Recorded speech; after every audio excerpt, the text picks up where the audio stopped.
वजीदे खान का हुक्म है कि साहबजादे छेती तो छेती तैयार करके मेरी कचहरी च लिया जाए।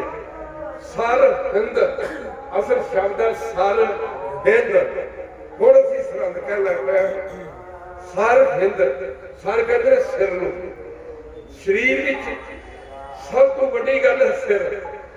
माफ करना सरहंद जिहड़ी सरहंद सी उस जमाने में हिंदुस्तान की सब तो बड़ी अदालत सी।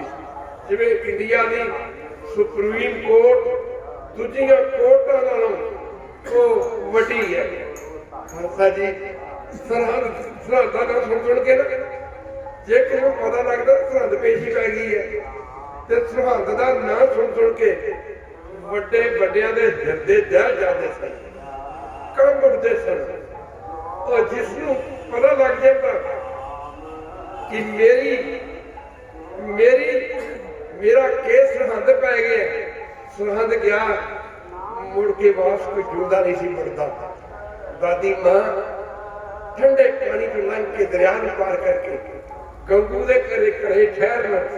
इथों साध संग जी सरहंद पुजना समा थोड़ा जी। इथों साध संगत की सरहंद पुजना सिपाहियों का वजीदे खान तोड़ना। साध संगत जी बच्चों को छेती तैयार करना। मां गुजरी ने दोनों राज दुलारिया के साहबजादियां के मुंह साफ किए। मां कोई शिक्षा देती थी। साध संगत जी आख्या बेटियों मेरे बच्चियों वेखियो वेखियो किधर धर्म को डोल न जाए, सिद्ध को डोल न जाए। साहबजादे माफ करना गुरु की संग आख्या। दादी मां तू फिक्र न कर साडे विच गुरु नानक की जोत जग रही है। दादी मां असी बाबा शेर सतगुरु गुरु गोबिंद सिंह महाराज की औलाद है। माता साडे पिता ने कदे किसी अगे शीश नहीं झुकाया। दादी मां समझदियां हुकूमतां साडा कोई नहीं बिगाड़ सकदी है। साहबजादे कचहरी में पेश करना ये तो सुच्चा नंद। कई बार नाम बड़ा चंगा होता है। माफ करना पर कर्म बड़े माड़े होते हैं। सुच्चा नंद गुरु की संगत झूठा नंद। कहने लगा साहबजादे बच्चों ये नवाब खान है, इनको नमस्कार करो सलाम करो, तुम्हारे ऊपर इनकी बहुत खुशी होगी। साहबजादे ने सुच्चा नंद किया कोई नहीं। जो पेश किया गया साहबजादे ने जाते सारी आख्या नवाब खान वाहिगुरू जी का खालसा वाहिगुरू जी की फतेह। वाहिगुरू जी का खालसा वाहिगुरू जी की फतेह। ये सुन के साध संगत सुच्चा नंद वजीदे खान अग लग गई। माफ करना आख्या बच्चों इत्थे फतेह नहीं चलती, इत्थे सलाम चलती है।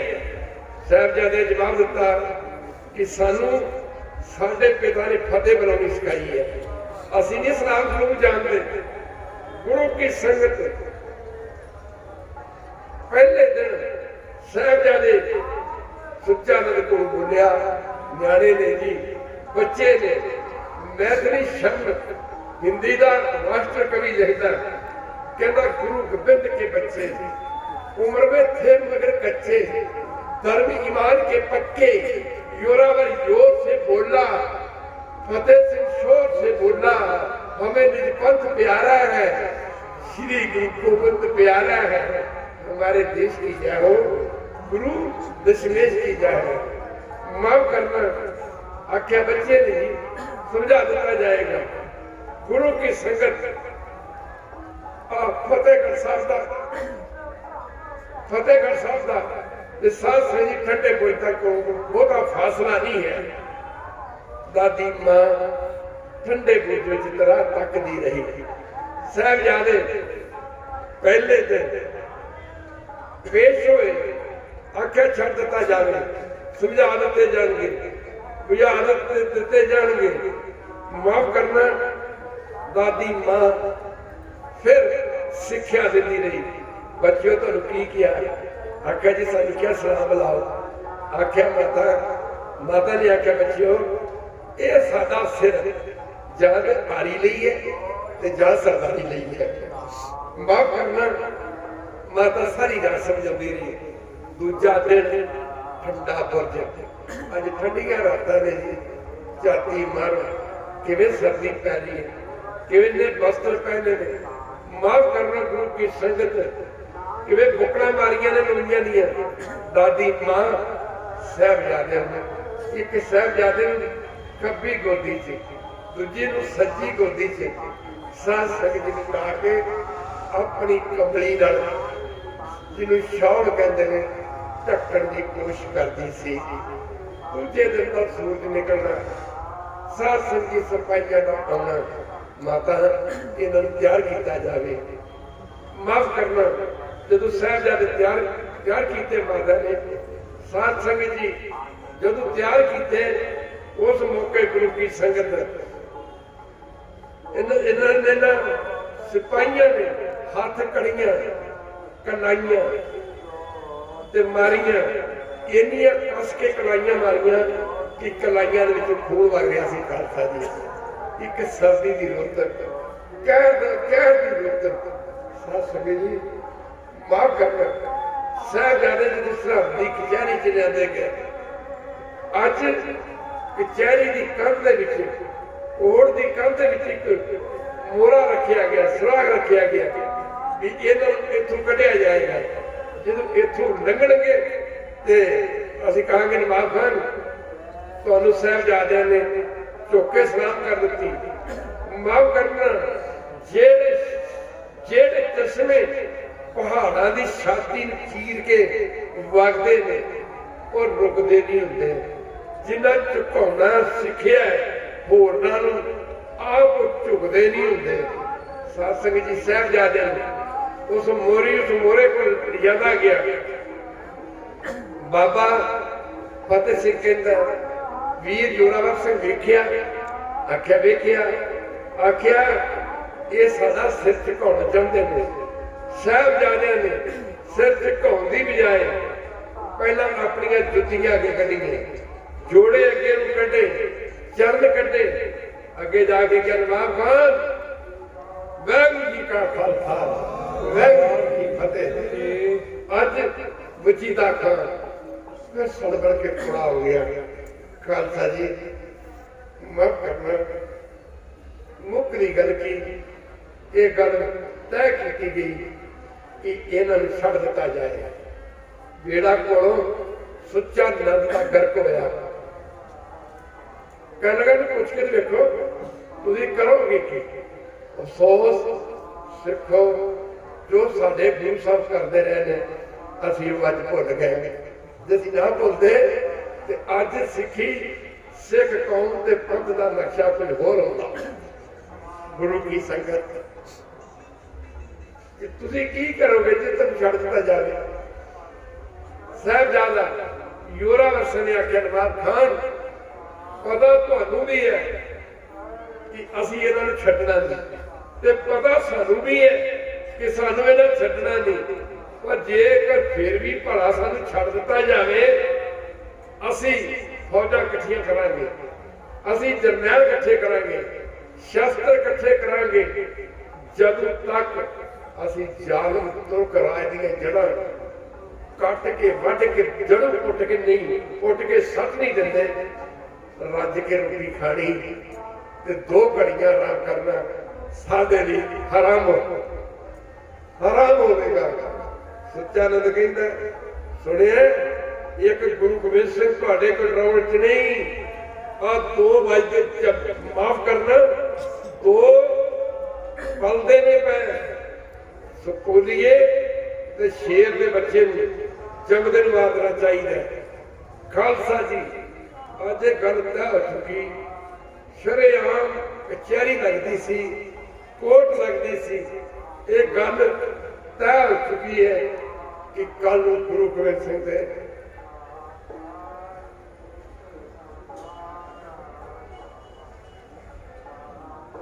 लाडले शहीद कर दिते जाते।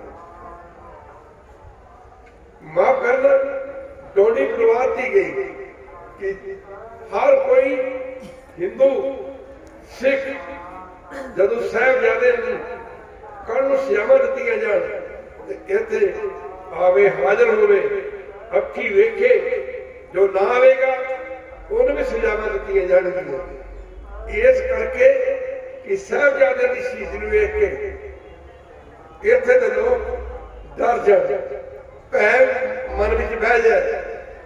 माफ करना छोटे होंदे पढ़दे होंदे सन, छोटे लालजादे जद नीहां विच खलारते सब माफ करना मुगल पठानियां रो गईयां। साथ संग फिरदा ते सब कुछ है, फिरदा ते सब कोल है। गुरु की संगत अज साहिबजादे तक वापस आउणा माता गुजरी समझाउंदी रही।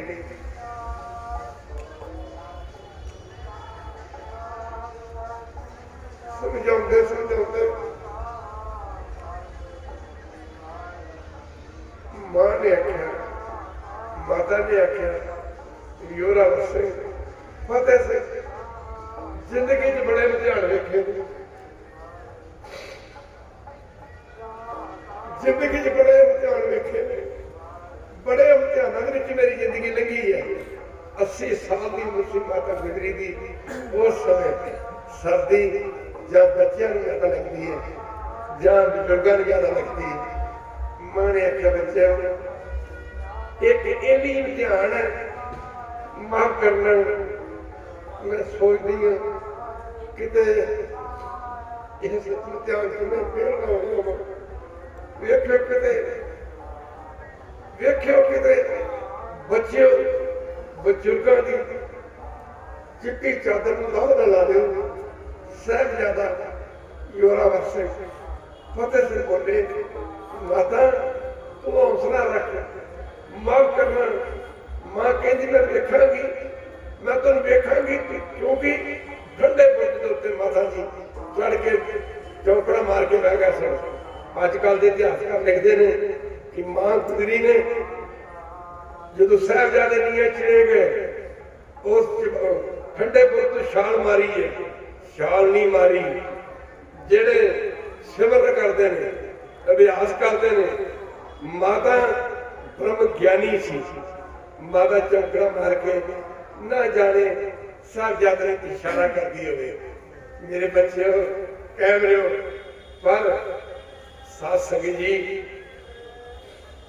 वेखण वाली गल है, साध संगत जलाद सदे गए, फतवे दवाए गए। मलेरकोटले दे रहने वाले शेर मोहम्मद खान ये नवाब दो भरा सन। बच्चे तो बच्चे ने, इन्होंने भी जीते खान आख्या बच्चे तो बच्चे ने, सिख के बच्चे, हिंदू के बच्चे, मुसलमान के बच्चे, ईसाई के बच्चे, बच्चे तो बच्चे ने।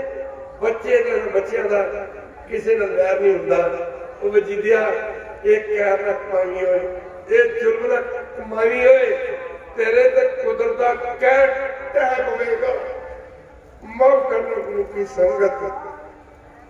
साध संगत जी बड़ा रोकिया, पर उन्होंने आख्या वजीदे खान ने आख्या, कई भरा कहते हैं, कई प्यो कहते हैं इन्हों के पिता ने तुहाडे प्यो नूं जंग के मैदान च मारिया सी ते माफ करना अज मौका है तुसी अपने प्यो की या भरा की मौत का बदला लै लो जी। शेर माफ करना मोहम्मद खान ने आख्या वजीदे खान वो जंग का मैदान सी। एक कह रहे वो जंग का मैदान सी। जंग के मैदान च मुकाबले आमो सामने टक्कर च एक दुश्मन दूजे मार जाता, दूजा एक मार जाता। पर ये नाबालग बच्चे इन्हां ते जुल्म ना कर, जुल्म ना कर, ये माफ करना। इन्हां ने तेरा कुछ नहीं बिगाड़िया।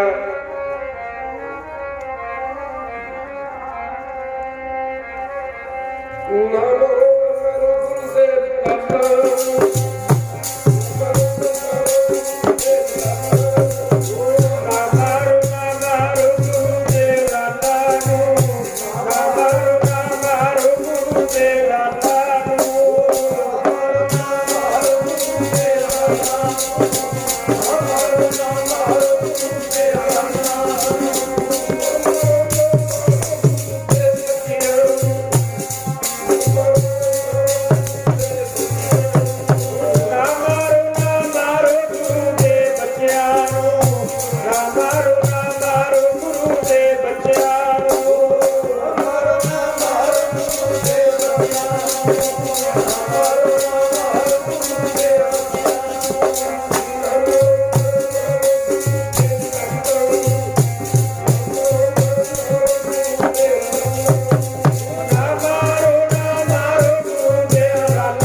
वजीदे खां तेरे कुदरत का क्या होगा।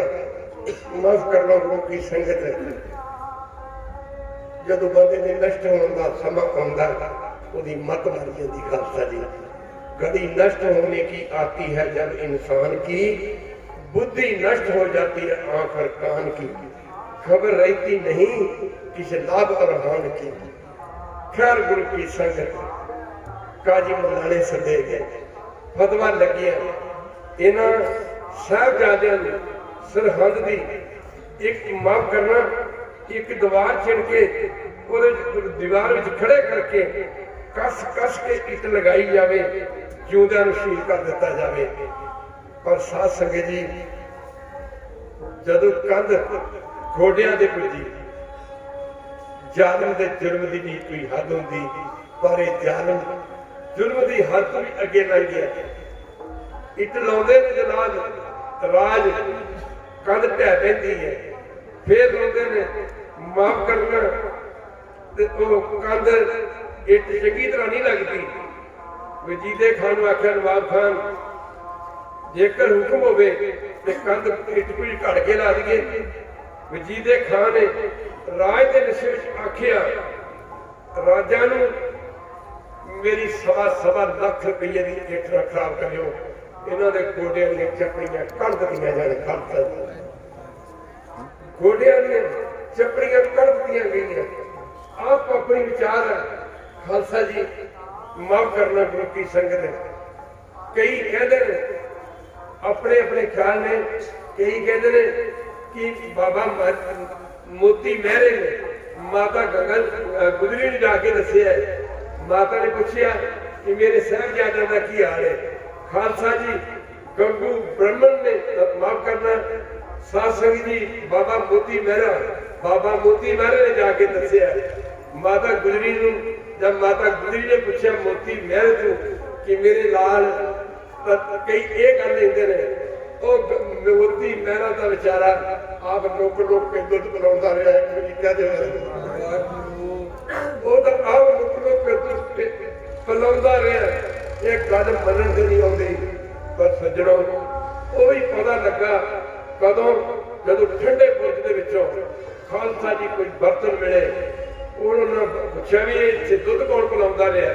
गल निकलदियां निकलदियां निकल गई बाबा मोती मेहरा खालसा जी ओहदे ते अख गई ओहदे परिवार के समेत जिउंदे नूं ओहनूं चपीड़ दिता गया सी। खालसा जी माफ करना गुरु की संगत पता नहीं गुरु ने किहदे कोई सेवा ले लेनी एक बारी कह देना एक मुसलमान दे कोल सेवा ले ली माफ करना तदे गुरु साहब ने आख्या जाओ पूरा माही के पुछे थे मेरे नाल किते डोले दा नहीं किसी ने हाँ का नारा तो नहीं मार के मारिया।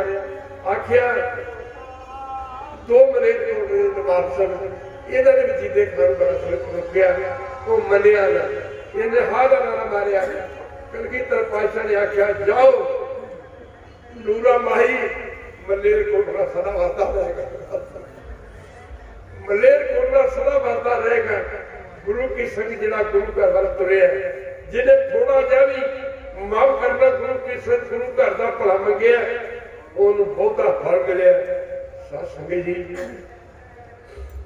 कहते कंध गोडिया की चपड़ियां कर दी गई। कई कहते हैं कि साहबजादे डिग पे जिस विचार के वेख्या जाए कंध की इट इन्नी कस के लाई जा रही सी खालसे जी पैरों के 4 शेकन का लत्तां ने 4 शेकन का इटा इन्नियां कस के लाइया जा रही सन। खालसा जी जदों छाती तक कंध पुजी इन्नी कंध सास की इट कस के लाई जा रही सी साह सुवासां की स्पीड भी मदम पै गई सी रुकी सी। कई कहते हैं कि साहबजादे ने गर्दना से तलवार मारी गई। साथ असल गल यह है क्योंकि इस्लामी मादे लोगों का ख्याल है महापुरख बैठे ने जिथे किसी शहीद का खून डुल जाए उतों पता नहीं कितने शहीद पैदा होते हैं। पंजवें पातशाह तत्ती तभी तक क्यों बढ़ाया गया कि कितने पंजवें पातशाह का खून और भुजे ना लिख पवे। साहबजादे कंध विच क्यों चिड़िया गया कि कितने साहबजादे का खून इत्थे ना लिख पवे। पर खालसा जी जरा ध्यान देना पवेगा। मुकरी गल की माता देखती रही जदों साध संगत जी कंध साहबजादे ने खैर समा नहीं फिर कितने विचार करांगे। माफ करना गुरु की संगत जदों साहबजादे दीवार चले गए शाही मस्जिद की कंध ढह गई आकाश के बिजली कड़की इधर सरहद की कंध भी ढह गई।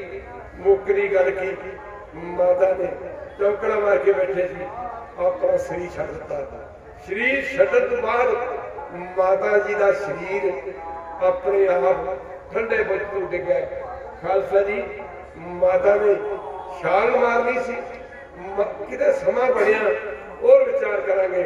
खैर गुरु की संगत अज का दिन अज का दिन रही दुनिया तक और कलगियां वाले लोग कपड़े सवाते हैं मैले हो जाते हैं पुराने हो जाते हैं घर कोठियां बंगले बनाते हैं वो भी पुराने हो जाते हैं। माफ करना साध संगत जी दुनिया की हर चीज पुरानी हो जाती है। कलगियां वाले जेड़ा तू इतिहास रच गया ना ये इतिहास नहीं जे पुराना होगा ये इतिहास नहीं जे पुराना होगा। तो साध संगत जी अज के दिन से मैं तुम सारिਆਂ का धन्यवाद करता जो तुसी शहीदां नूं नमस्कार करने वास्ते आए हो। अपने घरां दे विच साध संगत जी साहबजादियां दीआं साखियां सुनाया करो अपने बच्चों को। अपने घर में गुरु इतिहास सुनाया करो ताकि तुहाडे बच्चे सिक्खी दे चल सकन। इन्ने बचन कुर्बान काफी तेजा धनी महापुरुष बैठे ने ते साध संगत जी मैनू भी डॉक्टर ने कहा सी भी अजे चौकड़ा मार के कीर्तन नहीं करना पर खालसा जी क्योंकि मैं सज्जे गुरु का लास्ट ट्रीटमेंट करा रहा सी पर फिर भी अज थोड़ा जहा समय थोड़े दर्शन किए हैं। इन्हें शब्द प्रमाण करो रहती दुनिया तक जदों तक जिमी आसमान रहेगा चंद चंद सूरज रहणगे गुरु गोबिंद सिंह महाराज दियां कुर्बानियां संसार में चमकदियां रहणगियां। इन्हें शब्द प्रमाण बल्ला फतेह वाहिगुरू जी का खालसा।